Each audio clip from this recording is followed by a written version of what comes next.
Hey, I'm Miss Austin, and today I'm going to just talk to you a little bit about how alcohol affects the brain. So, alcohol itself is a drug, and it usually functions as a depressant, which slows down the nervous system. But a lot of people don't know that alcohol can actually act as an indirect stimulant in some cases. Alcohol directly affects the brain because it alters your neurotransmitters, and neurotransmitters are chemical messages that send different signals throughout the GABA.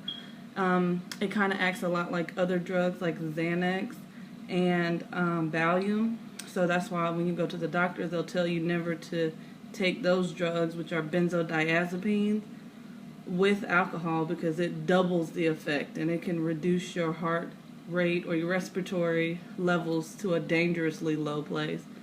Another neurotransmitter that alcohol can act on would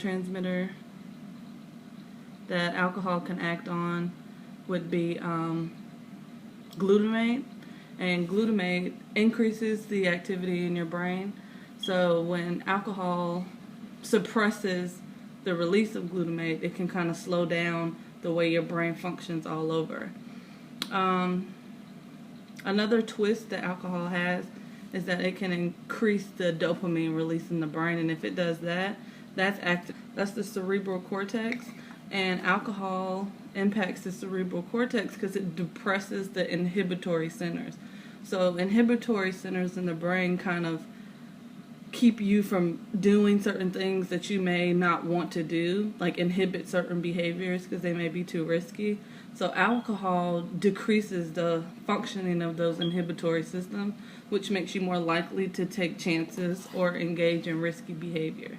Another thing affects those things, it makes it difficult for you to think clearly, so that's just a bad combination. You're less likely to inhibit yourself from taking chances, and then you're less likely to be able to think clearly through those things. And the last part of the brain is this back part. It's called the cerebellum, and alcohol affects that because it causes you to be off balance. So a lot of people fall down drunk or they feel really clumsy, and that's a bad combination because